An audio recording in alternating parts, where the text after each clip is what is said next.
जय हिंद. आजचा दिवस म्हणजे आपल्यासाठी भारतीय सैन्यासाठी खूप महत्त्वाचा दिवस. कारण आपल्या देशाची ढाल असणारा, आपला देशामध्ये असणारा एक महान असा योद्धा ज्याचं नाव होतं MiG-21. 40 वर्ष भारताची ढाल राहिलेला योद्धा आहे. आकाशामध्ये असा शूरवीर होता ज्यानं भारतामध्ये असताना पाकिस्तानसारख्या देशाची पार वाट लावून टाकली होती आणि आज त्यानं अखेरची उडान घेतली. त्याला अलविदा करण्यासाठी, त्याला ट्रिब्यूट देण्यासाठी हा व्हिडिओ आपण घेणार आहोत. याबद्दलची तुम्हाला थोडीशी माहिती सांगणार आहे आणि हा व्हिडिओ तुम्हाला स्पर्धा परीक्षेमध्ये जर तुम्ही तयारी करत असाल तर स्पर्धा परीक्षेच्या करंट अफेअर्स, सामान्य ज्ञान GK असेल किंवा मग करंट अफेअर्सचा जो आहे चालू घडामोडी, या विषयाशी संदर्भ करून तुम्ही याला बघू शकता. तुम्हाला परीक्षेमध्ये याबद्दल काही प्रश्न विचारू शकतात.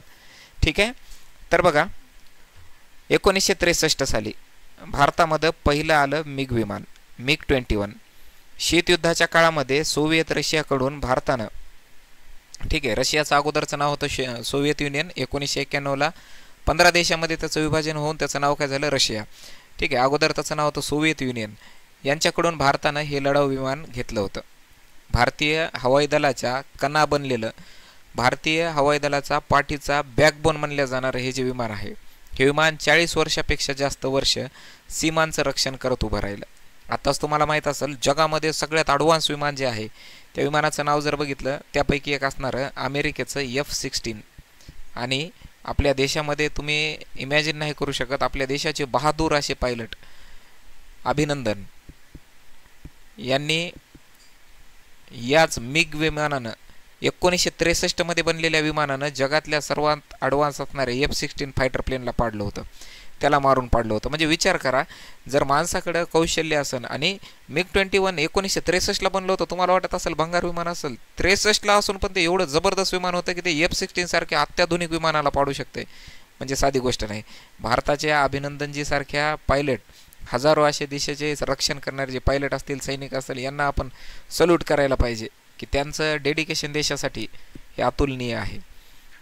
याला युद्धामध्ये योगदानाचा जर विचार केला तर MiG-21नं सर्वात महत्त्वाचा रोल प्ले केला भारत पाकिस्तानच्या 1971च्या युद्धामध्ये. MiG-21नं पाकिस्तानच्या विमानांना धूळ चारली होती. भारतीय विजयामध्ये महत्त्वपूर्ण योगदान जर कोणाचं राहिलं त्या काळामध्ये तर ते होतं MiG-21चं. त्या काळात बघा ना, विषय असा आहे, आपल्याकडे दुसरं एक विमान होतं, त्याचं नाव होतं जॅग्वार. ठीक आहे. जॅग्वारचं वैशिष्ट्य असं की जॅग्वार रात्री उडू शकत नव्हता, फक्त दिवसात फ्लाय करू शकत होता. तुम्ही बघितलं असेल बॉर्डर पिक्चरमध्ये, जिथं कोण हिरो आहेत बघा बॉर्डरमध्ये, सनी देओल आणि त्यांच्यासोबत दुसरे जर बघितले, नाही सनी देओल आहेत आणि त्यांच्यासोबत दुसरे हिरो कोण आहेत बघा, टायगर श्रॉफचे पप्पा जॅकी श्रॉफ आहे ना. ह्या दोघांमध्ये चर्चा असते आणि तिथं ते दोघं चर्चा करत असताना ते सांगतात की आम्हाला गरज पडल्यानंतर म्हणजे आर्मीला गरज पडल्यानंतर एअरफोर्स येईल. त्यावेळेस सनी देओल सांगतात की आम्हाला एअरफोर्सची आम्ही गरज पडू देणार नाही, तितकं आम्ही स्वतः लढू. आणि फक्त 120 जणांच्या बटालियननं जवळपास 3000च्या तुकडीला हरवलं होतं. तुम्हाला माहीत असेल ना, लोंगेवालाचं सगळ्यात फेमस युद्ध आहे कारगिल 1971 मधलं. आणि त्या युद्धामध्ये जॅग्वार असल्यामुळे आपली एअरफोर्स सकाळी आली होती आणि आपली 120 बहादूर जवान जे आहेत ते रात्रभर त्या बॉर्डरचं, त्या सीमेचं रक्षण करत राहिले होते.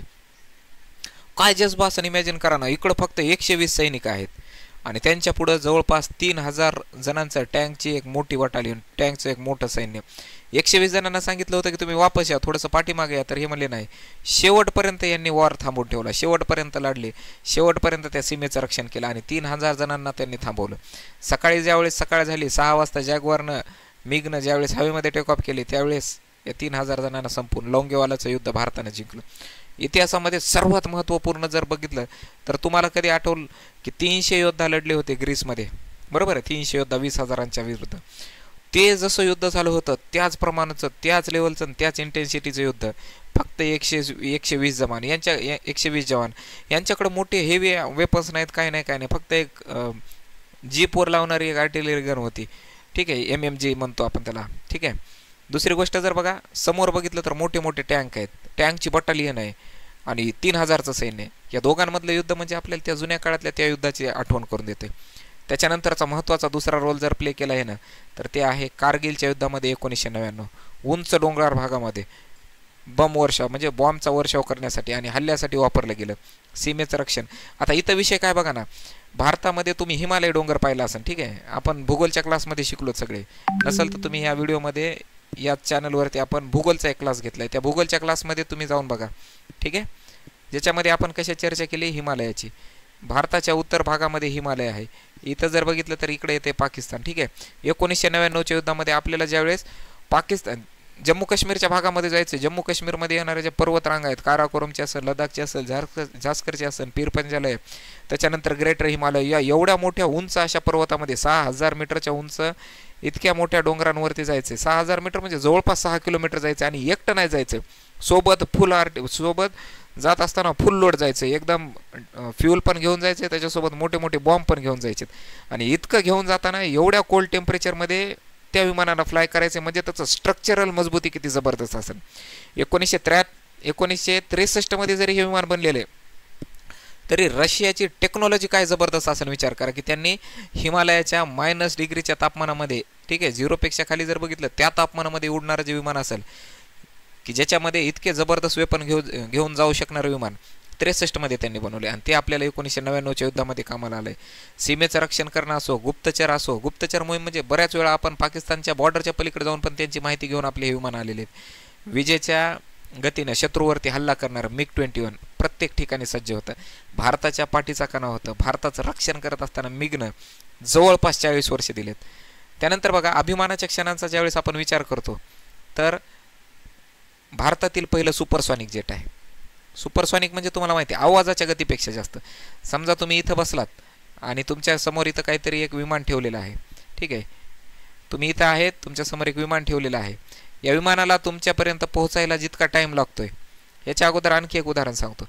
समजा इथं तुमचा मित्र उभा आहे, इथं तुम्ही उभे आहेत, मित्रानं तुम्हाला आवाज दिला, तुमच्यापर्यंत आवाज पोहोचायला काहीतरी टाईम लागेल, बरोबर आहे. आणि जर एखाद्या विमानाच्या संदर्भात बघितलं तर हा टाईम एखाद्या विमानाला जर तुमच्यापर्यंत पोहोचायचं आहे, तुमच्या मित्राच्या आवाजाला जर तुमच्यापर्यंत पोहोचायचं आहे आणि आवाज आणि विमान दोन्ही गोष्टी सोबत पोहोचत असेल तर ह्याला म्हणायचं आवाजाची गती, जी की आपण सॉनिकमध्ये मोजत असतो, ठीक आहे. सॉनिकमध्ये जर आवाजाची गती आणि विमानाची गती सारखी असेल तर त्याला सॉनिक प्लेन म्हणायचं. आणि आवाजाच्या गतीपेक्षा जर विमान फास्ट पळत असेल, ठीक आहे, आवाजाच्या गतीपेक्षा विमान जास्त जात असेल तर त्याला सुपरसॉनिक जेट म्हणायचं. हे भारतामधलं पहिलं सुपरसॉनिक जेट आहे. वेगानं आवाजाची मर्यादा ओलांडली, वेगानं आवाजाची मर्यादा पहिल्यांदा ओलांडली ती भारतामध्ये. आणि ही झाली होती 1963. आपण रशियाच्या मदतीने घेतलेलं जे विमान फिशबेड, हे जगातील टोपण नाव होतं याचं. याला लोक चिडवायचे की हे फिशबेड आहे, ठीक आहे, पण भारतासाठी तो होता एक आकाशाचा वाघ. लोकांना वाटायचं आवाजाच्या गतीपेक्षा जास्त चालला, याचा आवाज जास्त व्हायला त्रासदायक आहे.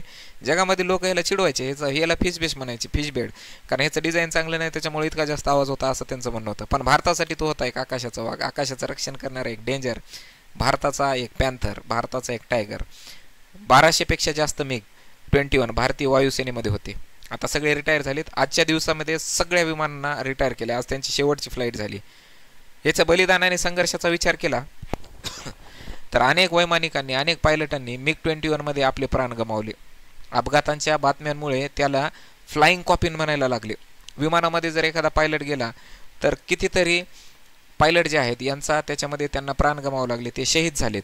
आणि शहीद झाल्यामुळे याला विडो मेकर नाव एक विडो म्हणजे तुम्हाला माहिती आहे, ठीक आहे, विडो म्हणजे काय आहे, विधवा.